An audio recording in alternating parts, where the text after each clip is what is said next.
Welcome back to another episode of the Inside Japan podcast, which is sponsored by Jobs in Japan, the best place on the internet to get your next job in Japan. I'm Charlie, and today I'm talking with Daniel Norris, a friend of mine from Sogo Acro Yoga, who's also a university professor, and he's going to talk all about university, about finding hobbies in Japan, and about what it's like to live in Japan as a foreigner. So, hi, Daniel. Thank you so much for coming on the podcast. Hey, Charlie, and thanks for having me. Awesome. So you're a professor in Japan at university. What do you teach? So I'm in two different contexts. So two different universities. One university, I tend to focus more on general English skills, whereas at my other university, it's related more to international studies.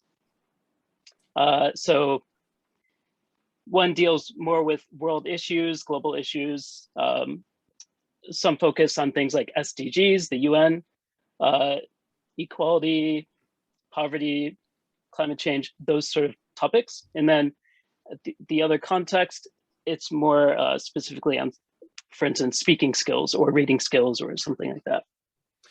That's really interesting because a lot of people, they assume that if you're teaching at a university in Japan, that you're probably teaching English. But when you're teaching something like international studies or international relations, and you talk about those things like the UN and the SDGs, the Sustainable Development Goals, how do you find that Japanese students react to that compared to sort of like the English students, which, you know, kind of has a framework that most people might understand from living here or from understanding how English is taught, and then seeing how do they react to international politics and things like that? Sure. There needs to be a little bit more context, because within that sort of international studies focus, there's actually what I would describe as two branches, essentially, at my particular university. So one is more on students who have already established and sort of international background, such as students who have who are from abroad, who have come to Japan to study, right? And so their English level is much more either native or very near native. And the other side, it's still international studies, but with students who are not native speakers, more of the sort of what you would call a typical Japanese student, right? With that sort of background. And so obviously those two sort of branches, they differ quite a bit.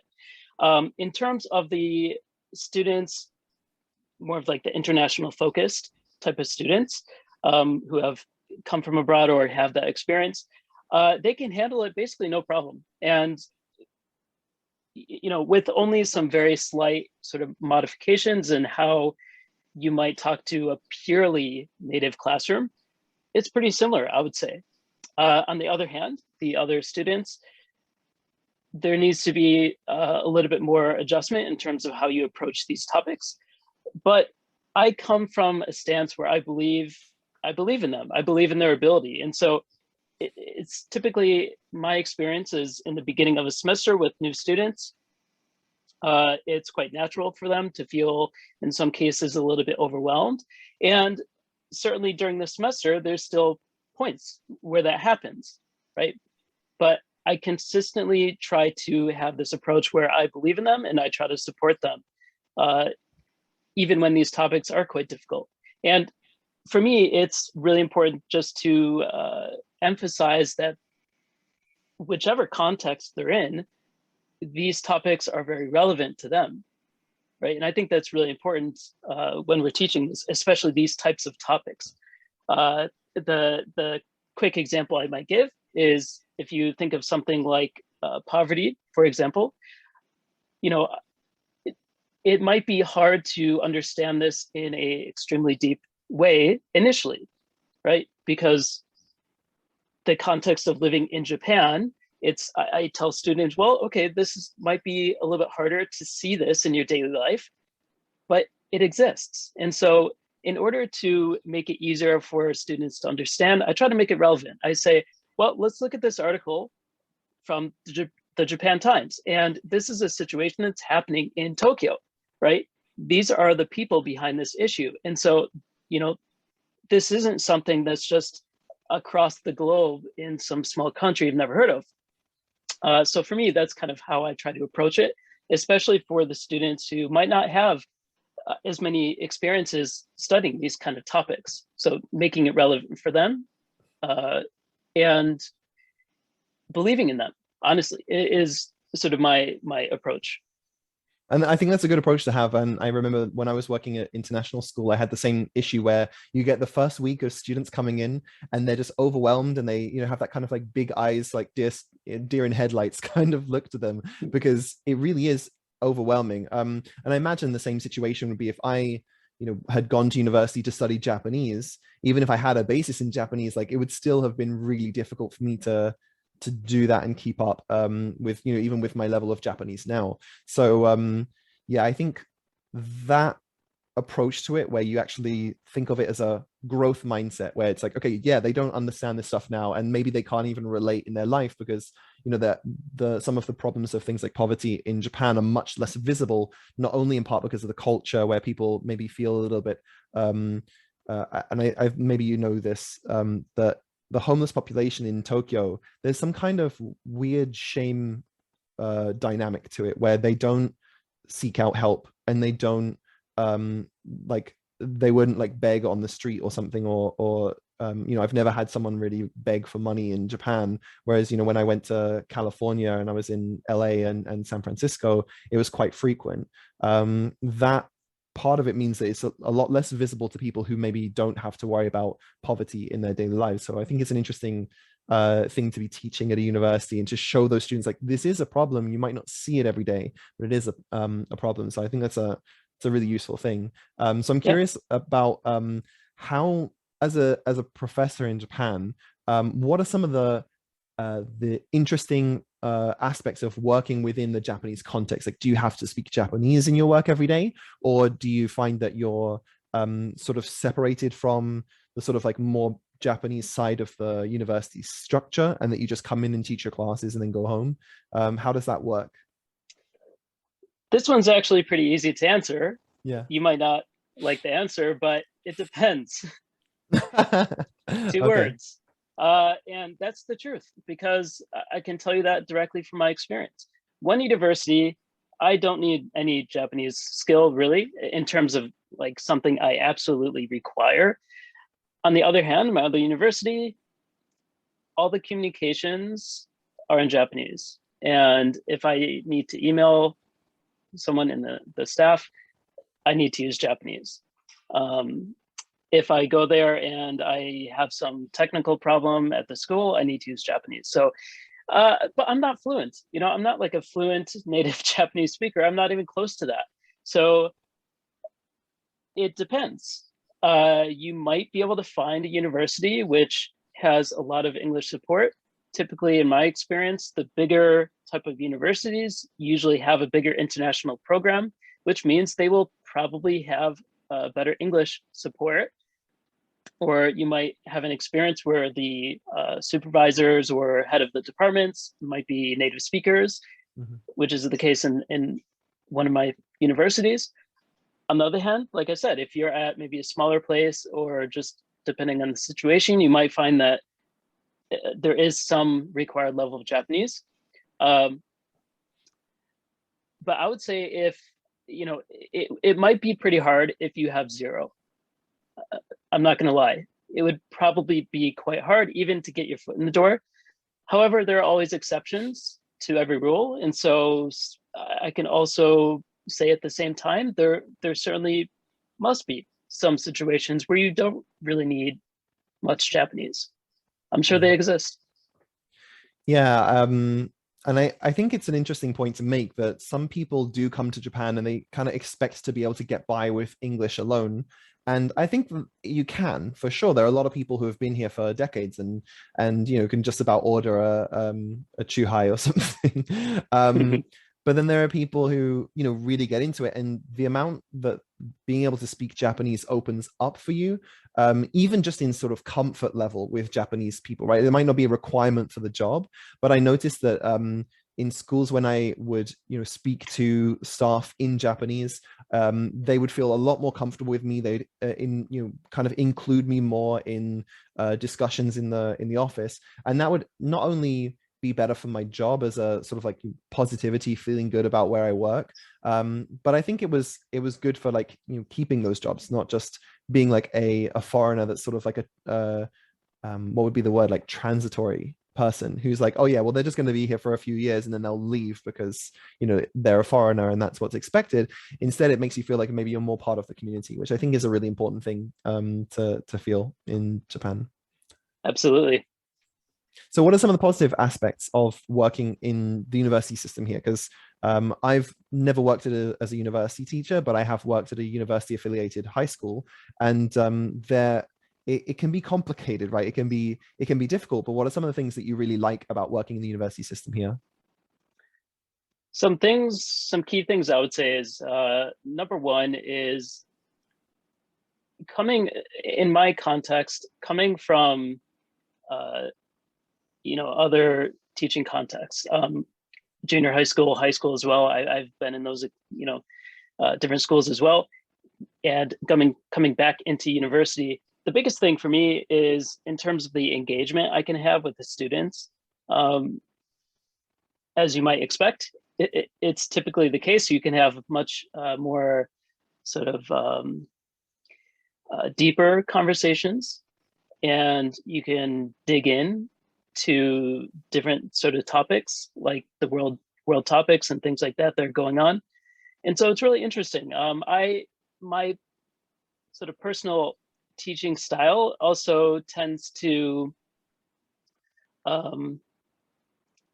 sort of challenge students, is I guess the best way to put it.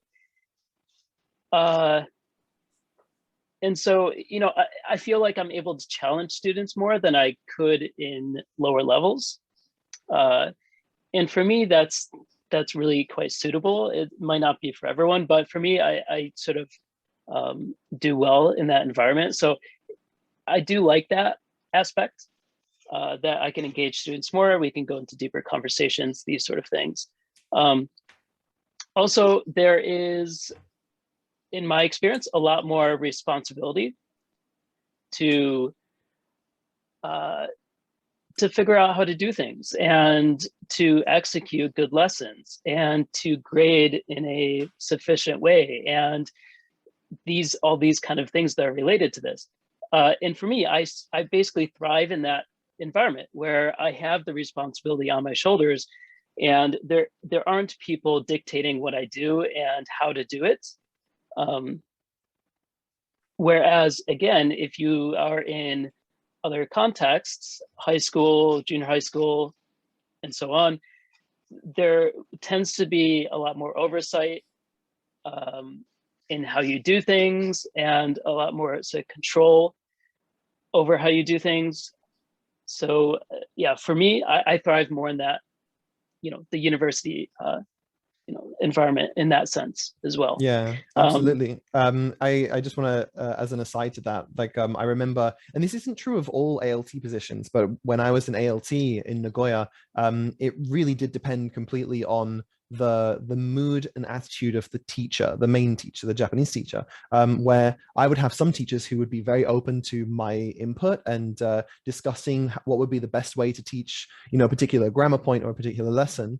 And then I have other teachers who they were like, okay, you're a tape recorder, so I'm just gonna say, okay, and now listen to the pronunciation from an English speaker, and then I would say the words, and then they'd go back to teaching like mostly in Japanese, which, that, like you said, it often depends how the context is, depending on the teacher, depending on the school or the region that you're in. And in Nagoya, I'm sure it's very different from Tokyo. Maybe they have higher standards in Tokyo, I'm not sure, but yeah, that's definitely something that I noticed, like going from being an ALT to being a main teacher in a high school classroom, where you're then responsible for not only creating your own lessons and a curriculum, but you're kind of responsible for the outcomes. Like, it becomes very obvious if you're not doing a very good job very quickly to not only to other teachers, but also to you.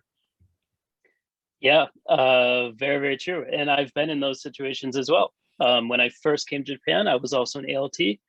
And, at the same time, though, I totally understand what you're saying. I always think there's room for still making progress, still making connections with students and things like that. But it is very different, right? You have a lot more freedom in that sense in university. And for me, I really like that personally.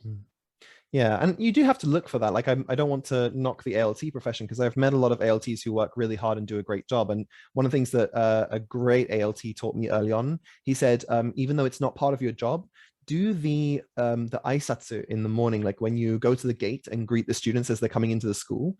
That was huge. I didn't realize, like, it seems like a small thing. Like, it was just 10 minutes of my morning every day where I would just go to the gate and the kids would come into school and you just say, "Ohayo gozaimasu, ohayo gozaimasu, hey, how's it going?" And you'd say hi to the students and you'd kind of try and remember their names, and some of them you wouldn't, so you'd just be like, "Oh, hey, how's it going, you?" Like, and but that actually had huge value because then the students would see you as part of the community, and then they, for some reason, like, it would feel more comfortable in the classroom just because they would feel like you have some kind of connection, as opposed to just like you're the ALT who comes in, does the tape recording for the class, and then like leaves. You'd actually like talk to Absolutely, them, have a absolutely. relationship. Yeah. So what's your philosophy of education, and how does that sort of help you deal with some of the difficulties of teaching, especially in the sort of Japanese culture context, where, you know, it might be different from what we're used to growing up in the West, where, you know, the teacher would ask questions and you raise your hand. In Japan, you try that can be, you know, get met with a deafening silence of students who just don't want to be picked on. But what's your philosophy of education as it relates to the Japanese context? Sure. I think there's a few things. I think it's extremely important to have empathy for students, even more so during these times with Mhm. COVID and everything. It's also really important to feel relaxed. When you are relaxed as a teacher, I really believe the students can start to feel more relaxed. And in the Japanese context, that's incredibly important. It's incredibly useful. In my experience, this is how you can reach a lot of students. Uh, there are plenty of stereotypes about Japanese students, right? They're shy, they're quiet, they don't participate, all these things. And I would be lying if I said there was no truth to this. Because the simple fact is, yeah, there is a tendency for that to happen. But I don't feel like that's a roadblock that nobody can get over. So I think if you know, my approach to that is be relaxed, be prepared when you ask a question or when you start a new topic, be prepared for the, you know, inevitable situation when there is silence, when students don't know how to respond or they are too afraid to. I think it's as simple as asking the question in a different way, right? For instance, instead of asking that question as an open-ended question, just relax, change it to a yes or no question, make it as simple as possible until you're able to get a response. And I think it's also just as important not to put unnecessary pressure on students, especially individual students. This is also very important in Japan, whereas in other countries, this might be an advantage, right? But here, I feel like that's often a disadvantage, or it doesn't really have a positive outcome.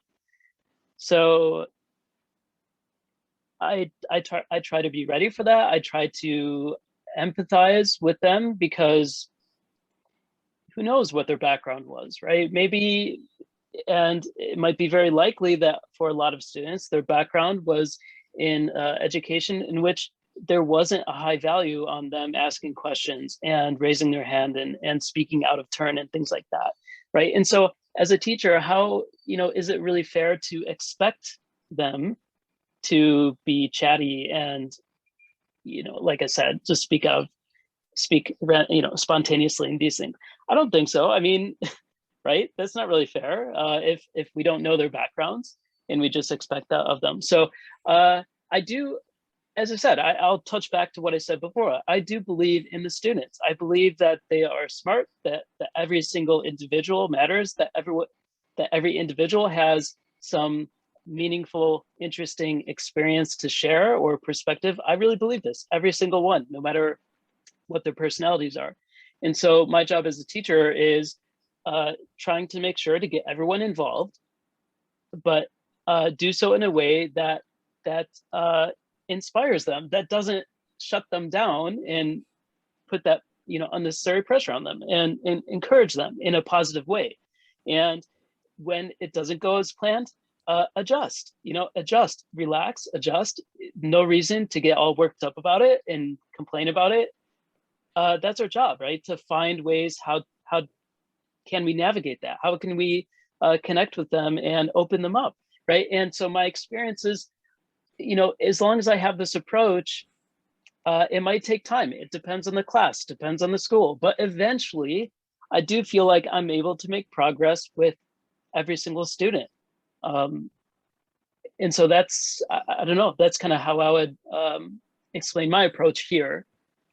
Yeah, there are a few things that really stuck out to me in what you were saying. Like one of them was about preparation, and this was something that I got really ingrained into me when I started teaching as a kindergarten teacher, where another teacher who was at my school, who was a really talented, very, very smart, very, very competent teacher, and he told me, like, you should always expect that something's going to go wrong.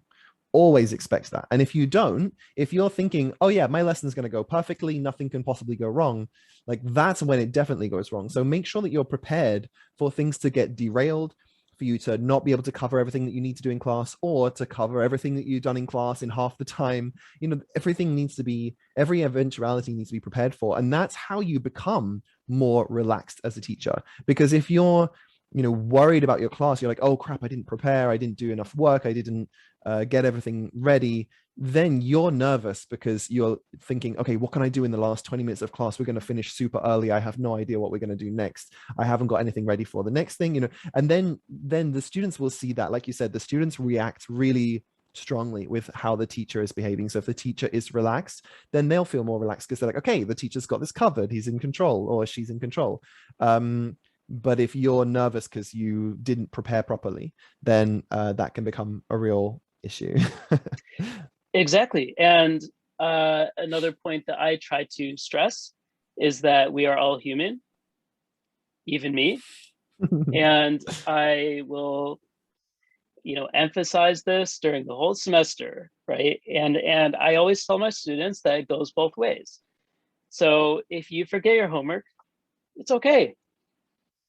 It's fine. It's not a big problem, like, some students in their previous semesters, classes, teachers, they forget it and like, oh my God, I'm so sorry. I'm like, it's okay. Like, we're human. You forgot once.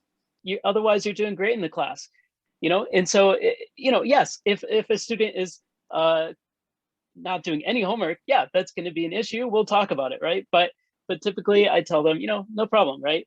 And at the same time, I tell them, hey, it's almost certain that I will make some mistakes. It's basically guaranteed, whether that is some, grammar or something on the worksheet that I gave you, or, some assignment, maybe I messed up the date.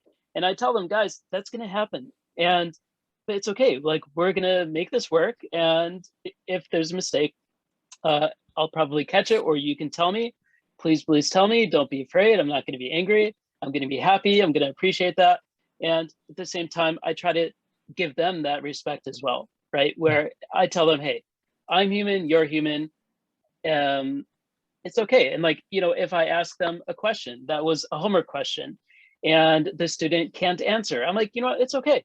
Like, no problem at all. You can think about it. We'll come back to you later, or, maybe someone can help you. Like, let's help each other. And so I guess that's one more thing I would mention. I have this sort of theory that let's help each other as a class and let's get everyone involved. Remember that, I'll tell students to remember that when you have questions, when you have issues, it's not only about asking me. Your classmates are very smart and you guys can help each other as well. So those are a few things I would mention. Hi everyone, I hope you're enjoying the conversation, and I just want to take a quick moment to mention that this podcast is only possible because of the support of JobsinJapan.com. So next time you're looking for a job, check out JobsinJapan.com. There are tons of jobs on there, not only in English teaching, but also software engineering, hospitality, marketing and consulting, among many others. Most of the jobs on the board do not require any specific level of Japanese, and you can get started in minutes. So next time you're looking for a job, check out JobsinJapan.com, and let's get back to the conversation. Yeah, and that's a really important point that you made about how much empathy and how strict are you going to be with the students, because I've kind of changed my mind on this back and forth over the years, where it's like, to what extent do I want to hold students to really high standards so that when I do hold them to those high standards, they trend towards meeting them, right? Like if I tell students like I'm expecting really good stuff from you, they tend to rise to the challenge. But at the same time, when it comes to a language learning environment as well, that Japanese students in particular have this kind of perfectionism that can actually be detrimental to their learning of the language, where they think I need to get this sentence completely perfect, otherwise I should just say nothing, or I should just write nothing.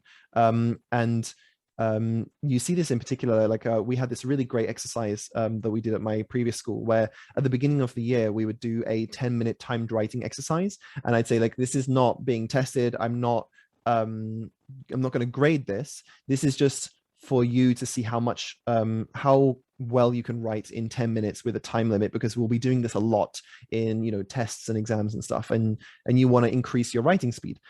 And I would find a massive difference between different students at the beginning of the year. It would teach me a lot about what the students could do. Some students would write a lot of stuff, but it would be really terrible quality. Some students would write like 3 perfect sentences in 10 minutes. And then at the end of the year, we do the same activity, but I wouldn't tell them like, oh, we're doing the same activity as we did at the beginning of the year. I would just take in that sheet at the beginning of the year, and I would keep it in a folder in my desk for the whole year. And then the last class, we do a 10-minute timed writing activity with the question flipped. So it'd be like, the first question would be like, how are you feeling about, starting this year at the school? And then like the final question would be like, how do you feel, your English progressed in this year at the school? Something like that, it'd be a mirror of the question. And then after they finish their timed writing, I would take out their timed writing from the beginning of the year and show them and say, look at the difference between how you wrote at the beginning of the year. You wrote like 3 perfect sentences, and at the end of the year you write like 2 pages of really good quality. Like, yeah, there are a few mistakes in here, but look at the difference. Like, this is just an astronomical difference. And I felt like that was a really important thing for students to recognize, was you improve, you changed a lot. And showing them that, I think, helps with their confidence a lot, because like you said before, like sometimes Japanese students don't have the confidence to speak up when you just pick on them in the middle of a class without any preparation. But showing them like, yeah, you've improved, like that, I think that can be a real big boost to their confidence. Yeah, I do the same thing. I'm always trying to show them how they have progressed and give them reminders. This is also absolutely, man, it's part of my strategy as well. Give them constant reminders that, everyone, look at your progress. When we started the semester, do you remember that first discussion we had? And after, just reflect on today's discussion and how everyone was able to get into this. And we had really interesting insights from everyone. You couldn't do that at the beginning of the semester. So I'm always trying to do things like that as well. Now, one like last little side note that I want to mention is I really believe that it is possible to challenge students and in some ways be strict, while also coming from a relaxed sort of humanistic approach. I do believe both of these are possible, right? So I wanted to mention, because you said, in your experience, it kind of goes back and forth, right? And I totally feel that. When I first started university teaching, this was actually years ago. So before I came to Japan, I did a bit of it. And I was like very strict, actually. I did have these extremely high standards. The problem was I was strict and had high standards. Whereas now I have high standards, but I'm much more relaxed and easygoing. And from my perspective, at least for my teaching style, this works so much better, right? Mm, Because what I found is, way back when I was a complete novice, um, I had this thinking like, okay, I need to be really serious. And, from the very beginning, I need to be strict so that I set the bar and they know they need to be serious and everything. I don't want them slacking off. I'm going to be a good teacher, all this stuff. The thing is, it worked at the very beginning. The problem was, as the semester went on, they got burnt out. mm, They got completely burnt out, man. And I learned from those experiences, because when they got burnt out, it just had this like negative effect, and then that had a negative effect, and it just kept going. And it would be situations where a student gets stressed out and they miss an assignment, and then I would say, hey, like, you missed the assignment, you got to do it right by this deadline. And then maybe they mess up on their presentation, right? And it keeps building because they have that pressure and they don't feel comfortable, right? They're afraid of messing up because they don't want to see their, teacher get upset about it or whatever, right? So now it's more of this approach where, yes, I do have a high standard in some sense. That's kind of a natural way about my teaching, I guess. And I'm not going to BS them, when it comes to something like their writing. If they wrote just to make it simple, pretty bad essay, I'm not going to sugarcoat it, right? I will say, well, first, thank you for your effort, because again, we come back to the empathy side, right? We don't know, even though it's terrible from our perspective, but maybe they spent a lot of time on it, right? We don't know. So I do want to be very genuine about that. And I say, I really do appreciate your effort. Maybe you spent a lot of time on this. However, I want to help you improve. And so let me point out a few things that we can work on, right? And I'm not going to BS them from that point on. I'm going to say, look, you don't have a thesis statement. And remember, maybe we can review this, go in your textbook, and let's make sure we have the different parts, right. in your paragraphs. Let's make sure we have these things. And so I'm going to say those things, right? But it's going to be in a way that, first, yes, maybe you worked very hard on it. I really do appreciate that sincerely, not just a BS thing. I really do. But we also want to improve this, right? Because there's a lot of things. Let's focus on these. Let's clean this up. Let's improve, right? And so there is that serious side of it. It's not just all, hey, let's have fun and like Right. everything. No, you don't have to do your homework. No, it's not like that at all, right? Yeah. But it's what I found is like the vast majority of students, as long as you cut them a little slack, where they miss an assignment or they miss a day or something and they don't email you, whatever, that's fine. Like, because I say that's human. That's just Right. human. Even the best students, that happens. And like, I want them to feel like, oh, that's okay. Like, Yeah. oh, Well, okay. And then, it's a tough balance sometimes, right? Because you have on one side you want to hold them to, like I said, high standards, but if you don't create that relationship with them where they know that they can come to you if they have problems, or they know that if they screw up you're not going to bite their head off, if you don't create that relationship, then it does start to fall apart, and it's really noticeable when you don't have a relationship with a student. And I noticed this a lot at high school, as I tried really hard to have normal friendly conversations with the students as well, like to not, I'm not trying to be their friend, but to ask them, like, to take a genuine interest in them and their progression, their own interests as well. And I found this.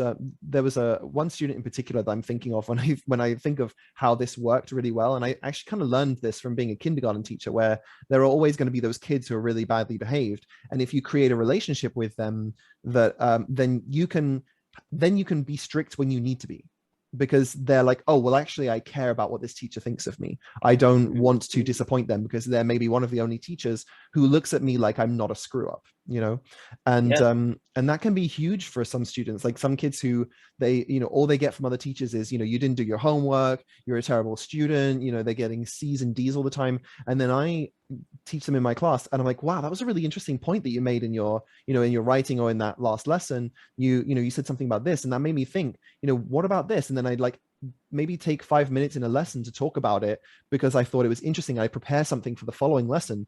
And then that student feels recognized. They feel like you actually care about what they have to say. And then you can create that kind of trust with them so that when they do screw up and they don't put an effort on something, you can say, hey, I know you can do better than this. I've seen you do better than this. And then they feel Yeah. like, yeah, Yeah. I know I can, Yeah. Exactly. Yeah. Completely agree. I'm curious also about how your teaching, because again, coming back to relationships, how did that change during the pandemic? I'm sure you had new students who, were you teaching online when when the pandemic first started in 2020? Basically, the pandemic started to flare up while the universities were on their spring break, essentially. And so, yeah, as soon as we came back, we did go online, basically immediately. That's true. So when the spring semester started, Yeah. we did go online, and yeah, it was same thing. I didn't have experience teaching online before, and yeah, man, it's not easy. It's rough. There's a lot of challenges with that, Mm. and it can And be very stressful. I'm curious, what did you do because I know a lot of teachers who really struggled with the technical aspect, but given that I think we're both quite technical people, what did you specifically do to try and either like replicate what you might be able to do in a classroom or to sort of adapt to this new different way of doing things that might have its own benefits to come with? Yeah. Um, for me, it was the biggest question that I had coming into the online lessons is, okay, how are we going to do uh, cooperative exercises in the class? How are we going to make sure that all the students are speaking, having a lot of chances to do that? How are we going to do that? How are we going to manage that? How are we going to encourage it? These are the main questions I had. Aside from the technical stuff, right? Because as you said, yeah, like I'm pretty good with technology. The problem is the students aren't. Oh, So yes. so that's another issue though. But to answer your question, uh, for me it was okay. I'm gonna be using break rooms a lot, Yeah. right? At least for me in Zoom, and I'm going to make sure that as much as possible, I'm giving them chances to speak to each other, whether that's in pairs, groups, whatever it is, because it would be very easy if at least in my case, if I were not careful, it would be very easy to just end up lecturing and just, uh, like showing them things and like videos and stuff, right? Just through the nature of being online. So that was a big focus of mine. Um, Trying to create different ways of them to communicate. So, like Mhm. as an example of that, one of the types of assignments I made was like a conversation. What did I call it? Like a conversation assignment, basically, where I gave them groups, and outside of class, they would have to meet their group members. They would have to record a conversation, and depending on where we were in the semester, this would be guided in some way. The first sort of assignments would be very guided to make sure they were able to actually do it. Um, and then as we did more of this, I gave them a little bit more freedom, until it was essentially their own conversation, right? So that's just one example of something that I would do where I couldn't, or I typically wouldn't do when we were in, pre-COVID times, right? Because we didn't use Zoom and students didn't have access to that. But that was an opportunity, right?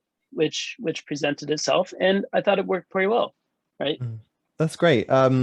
So we don't have that much more time, and one of the things I wanted to talk to with you about before we finish is about the Acro Yoga stuff, because that's where I met you Yeah, good. through Sogo Acro Yoga, and I wonder how you not only got into Acro Yoga itself, which by the way, for people who haven't heard of Acro Yoga before, it's kind of like yoga but with a partner, kind of like partner yoga, but you like the one person will be the base and one person will be a flyer, and then you'll kind of pick each other up and do really cool, it's very acrobatic. Like that's why acro yoga, it's like acrobatics yoga. It's a little bit slower, but it's really exciting and really fun. And it's a great I guess stretching slash muscle workout as well.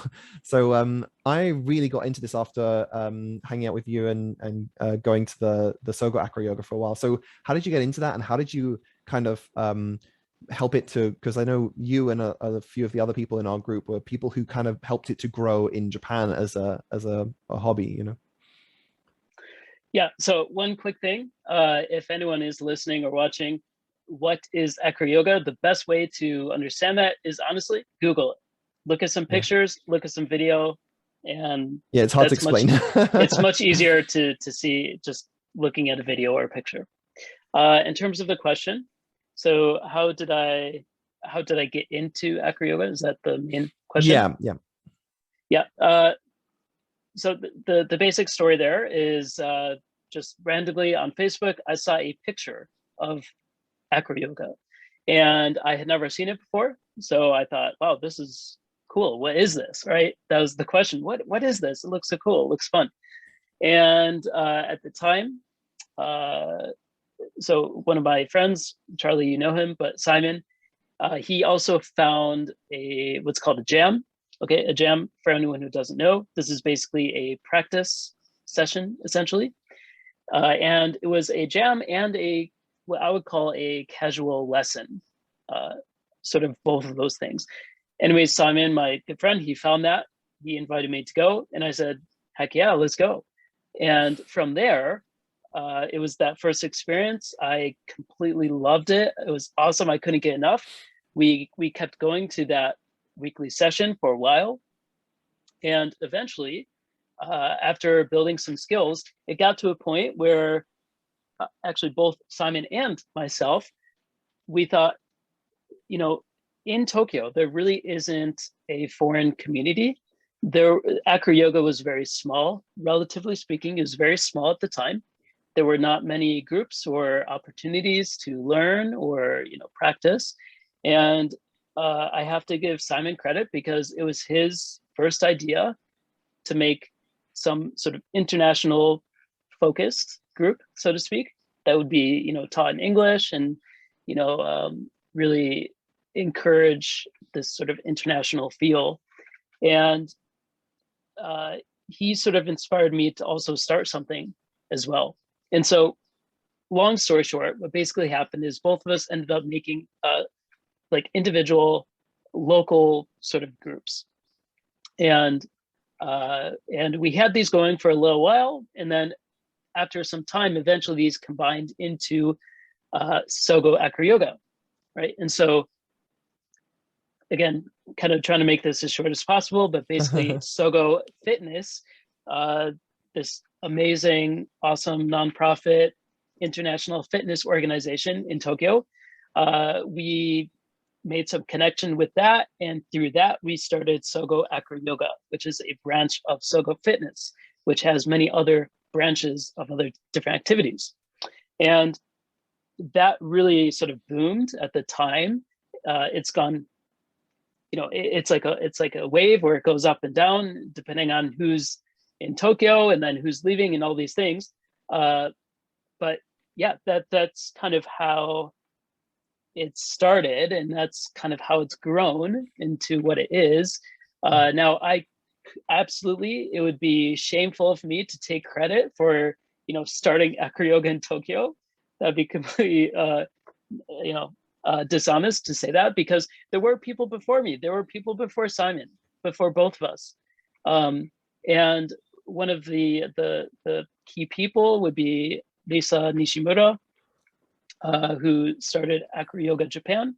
So that did exist before, but like I said, it was relatively small. And when we started, one of our goals was, let's expand this, let's get more people into it, let's make some availability for this in English, and welcome more people and things like that. So that's kind of how it started to grow. And that's one of the things that I love about that community. Like one of the things that kind of drew me to it in the first place, because I really enjoy acro yoga, but I'm not like you. I'm not like, I need to do acro every day to feel good. Like it was like, I am enjoying it, but I think one of the nicest things about it was such a warm and welcoming community, where it's like, if you want to come and you want to do this practice with us, then you're our friend, you're part of our group now. And that welcoming nature was really like, it's very different from some other kind of groups where, some groups get kind of cliquey, and if you're not part of the group, then you don't get invited to things. And that's one of the things I love about this group, is people would come along and you'd be like, okay, we'll show you the basics, and we'll offer our time freely to try and help people to get interested in this thing. So yeah, I really love that, and I highly recommend anyone who's listening, if you're interested in coming to Sogo Acro stuff, like I think you're starting to do more things now. Like during the pandemic, we kind of shut everything down because we were doing Yeah. we were doing Yeah. acro in a basement which didn't have great airflow. So I think that was a good idea to stop at that point and not go to Yep. not go to that place. Yep. That would have been a definite risk. But now we're doing stuff outside. There's other acro yoga groups in your yogi park, the Acro Yogis group Yes. as well, which you're quite active in, and stuff in Shinjuku Chuo Park. So yeah, I'll post links to that in the description. I want to wrap up here. So thank you so much, Daniel, for coming on the podcast. It's been really, really great talking with you. Yeah, you're welcome. Thanks for having me. It was fun. Awesome. Thank you very much.